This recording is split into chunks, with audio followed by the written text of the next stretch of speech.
Hello friends, welcome to savage point. நான் உங்கள் ஏஸ்கேர். So இன்னைக்கு இந்த டாப்பிக்கில் எதை பற்றி பார்க்க போகிறோன்னா, மோஸ்ட் ஐகானிக் வில்லன்ஸ். ஒரு சிங்கிள் டைலாக் கூட இல்லாமல் நம்மளை பயமுடுத்தி அலற விட்டுருப்பாங்க. அது வந்து ஏலியன், மான்ஸ்டர், என்ன மாதிரியான கேரக்டர் வேணால் இருந்திருக்கலாம். பட் ஒரு சின்ன டைலாக் கூட அந்த படத்தில் அது பேசியிருக்காது. பட் இருந்தாலும் நம்ம எல்லாரையும் வந்து பதற விட்டுருக்கோம். அப்பேற்பட்ட கேரக்டர்ஸ்லாம் என்னன்றதை இன்னைக்கு இந்த வீடியோவில் நம்ம பார்க்கலாம். ஸோ அதனால் ஸ்கிப் பண்ணாமல் ஃபுல்லாக பாருங்கள். சரி, வாங்க நம்ம வீடியோக்குள்ளே போகலாம்.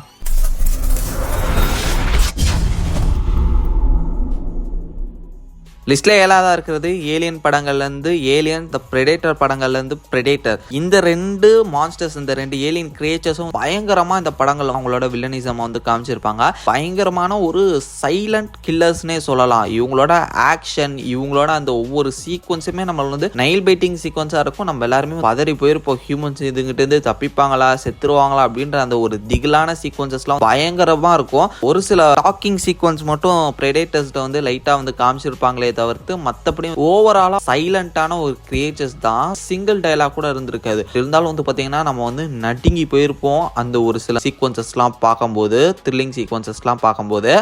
லிஸ்ட்ல 6ஆவதா இருக்கிறது சீ நோ ஈவில் படத்துலேருந்து ஜேக்கப் குட் நைட். இந்த ஒரு கேரக்டர் WWE ஃபைட்டர் இருக்கக்கூடிய கேன் பண்ணியிருப்பாரு. இந்த ஒரு படத்துல ஒரு சிங்கிள் டயலாக் கூட வந்து இருந்திருக்காது. பயங்கர சைலண்டா டெரிஃபிக்கான ஆக்டரா அந்த ஒரு படத்துல வந்திருப்பாரு. ஸோ அந்த ஒரு கேரக்டர் பண்ணக்கூடிய அந்த கொலை, அந்த கேரக்டர் பார்க்கறது எல்லாமே வந்து பார்த்தீங்கன்னா பயங்கரமா இருக்கும். ஒவ்வொரு சீக்வன்சஸும் வயிற்றுல புளியவே கரைச்சிருன்னு சொல்லலாம். அந்த அளவுக்கு அவரோட அந்த ஒரு கொல்ற சீக்வன்சஸ்லாம் அவ்வளோ கோரமா பயங்கரமா இருக்கும். ஒரு சிங்கிள் டைலாக் கூட அவர் ஆளை பார்க்கறதுக்கும் அவர் பண்ற வேலையை பார்க்கறதுக்குமே நமக்கு வந்து பயத்துல செத்தே போயிடும் அப்படின்னு சொல்லலாம்.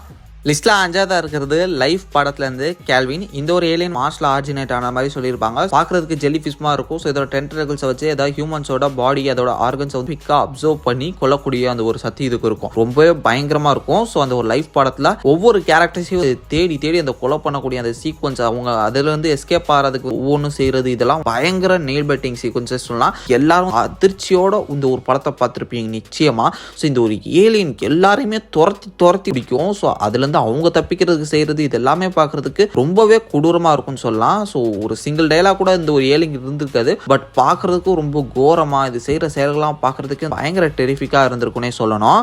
லிஸ்ட்ல 4ஆவதா இருக்கிறது டெர்மினேட்டர் 2 படத்துலேருந்து T-1000. இந்த ரோபோட் வந்து பார்க்கறதுக்கு ஒரு மெர்க்யூரி லிக்விட் ஃபார்ம்ல இருக்கக்கூடிய ஒரு ரோபோட் மாதிரி இருக்கும். ஸோ இதுக்கு வந்து பார்த்தீங்கன்னா என்னதான் பண்ணாலும் இது வந்து மறுபடியும் ரீஜென்ரேட் ஆகிட்டே இருக்கும் அப்படின்ற மாதிரி இந்த ரோபோட்டுக்கு ஒரு எல்லையே இல்லை. அக்ரெசிவா இதுக்கான அந்த ஒரு மோட்டிவ் என்னவோ அதை முடிச்சுட்டு தான் போவேன் அப்படின்ற மாதிரி பயங்கர அடமாட்டம். படம் ஸ்டார்ட்ல இருந்து எண்டு வரையும் அர்னால்ட் அண்ட் அவங்க டீம் வந்து துரத்திட்டே போகும். ஒவ்வொரு விஷயமும் செஞ்சு அதை கவுண்டர் அட்டாக் பண்ணி இது மறுபடியும் வர எல்லாருக்குமே பயத்துல மூழ்கிட்டோன்னே சொல்லலாம். இவன் அடுத்து என்ன பண்ணுவானோ அப்படின்ற லெவலுக்கு வந்து பாத்தீங்கன்னா இந்த கேரக்டர் பண்ற ஒவ்வொரு செயலும் நம்ம எல்லாருமே அவ்வளோ பயமுடுத்தி இருக்குன்னே சொல்லலாம். கண்ணை வச்சு சுட்டால் சரி, என்ன பண்ணாலும் மறுபடியும் அது வரும். என்னடா இவன் வந்துகிட்டே இருக்கான்னு சொல்லிட்டு நம்ம எல்லாருமே மிரண்டு போயிருப்போம் அப்படின்னே சொல்லலாம். லிட்டரலி ஒரு சிங்கிள் டைலாக் கூட இந்த படத்துல இந்த கேரக்டருக்கு வந்து இருந்திருக்காது. சைலண்டாவே ஹோல் ஃபிலிமும் நம்மள வந்து நடுங்க வச்சிருக்கும் இந்த கேரக்டர் அப்படின்னே சொல்லணும்.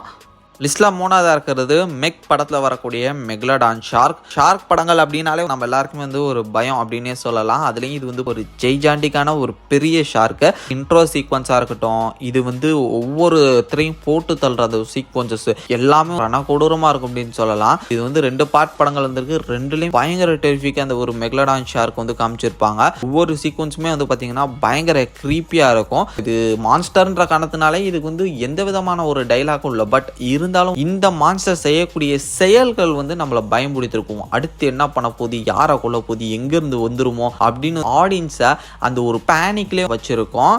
லிஸ்ட்ல 2ஆவதா இருக்கிறது குவைட் பிளேஸ் படத்துல வரக்கூடிய டெத் ஏஞ்சல்ஸ்ன்னு சொல்லக்கூடிய அந்த ஏலியன்ஸ் தான். இந்த ஒரு ஏலியனுக்கான ஆரிஜின் இப்போ வரையும் நம்ம யாருக்குமே கிளியரா தெரியாது. இந்த படங்கள் இப்போ வரையும் 2 பார்ட் வந்திருக்கு. அதுக்கு அடுத்து இப்போ ஒரு பார்ட் 1 வந்தது லாஸ்டா Day 1 அப்படின்னு சொல்லிட்டு. ஓவராலா 3 படங்கள் வந்திருக்கு. இந்த ஒரு ஏலியன்ஸை பார்க்கறதுக்கே கொலை நடுங்கும்னு சொல்லலாம். இந்த ஏலியனும் ஒன்றும் பேசாது, இது முன்னாடி இருக்கிற எவனும் இன்னொரு வார்த்தையும் பேச மாட்டான். அந்த மாதிரி இந்த படமே சைலண்டா இருக்கும். அதுல இதுங்க செய்யற ஒவ்வொரு செயல்களும் நம்ம ஈரக்குலையே நடுங்கி போயிடும் அப்படின்னு சொல்லலாம்.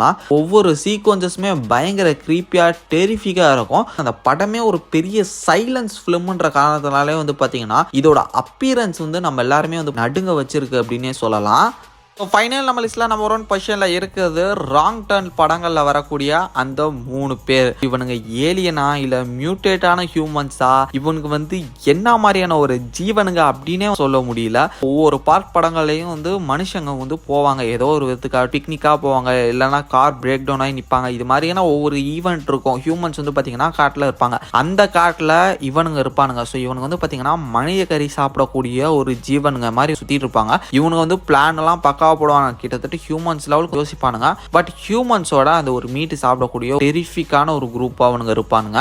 ஸோ இவங்க வந்து வித்தியாசமாக ரகரகமாக ஹியூமன்ஸை கொள்கிற அந்த சீக்வன்சஸ்லாம் வந்து பார்க்கறதுக்கு அருவருப்பாக கொடூரமாக பயங்கரமாக இருக்கும். இவங்க பேசவே தெரியாது, இவங்க வந்து பேச மாட்டாங்க. பட் இருந்தாலும் இவங்க செய்கிறதெல்லாம் பார்க்கறதுக்கே அப்படி இருக்கும். ஈரக்கொலையாக நடிக்கணும்னு சொல்லலாம். டே இவங்கள ஏதாவது பண்ணுங்கடா அப்படின்ற மாதிரி ஒவ்வொருத்தரையும் தேடி வித்தியாசமாக கொள்ளுவாங்க. இவங்க கிட்ட இருந்து ஹியூமன்ஸ் தப்பிச்சு போயிட மாட்டானுங்களா அப்படின்ற அளவுக்கு வந்து பார்த்தீங்கன்னா ஆடியன்ஸ் நம்ம எல்லாரையுமே வந்து கதற அளவுக்கு பண்ணியிருப்பானுங்க. இந்த ராங் டர்ன் படங்களில் வரக்கூடிய ஒவ்வொரு பாட்டுமே வந்து பார்த்தீங்கன்னா ரண கொடூரமாக இருக்கும். ஒவ்வொருத்தனும் வித்தியாசமாக ஒவ்வொரு டைப்பில் கொள்ளுவானுங்க. அந்த மாதிரி ரொம்ப கொடூரமான ஆளுங்க அப்படின்னு சொல்லலாம். ஓகே ஃப்ரெண்ட்ஸ், இந்த வீடியோ உங்களுக்கு ரொம்ப பிடிச்சிருக்குன்னு நான் நினைக்கிறேன். ஸோ இதே மாதிரி வந்து நிறைய இன்ட்ரெஸ்டிங்கான வீடியோஸ் பார்க்குறதுக்கு மறக்காம நம்ம சாவேஜ் பாயிண்ட் சேனலை சப்ஸ்கிரைப் பண்ணி அந்த பெல் ஐகானை ப்ரெஸ் பண்ணிக்கோங்க. அடுத்த ஒரு இன்ட்ரெஸ்டிங்கான வீடியோவில் நாளைக்கு மீட் பண்ணுறேன். வரைக்கும் tata bye bye, take care from A Square.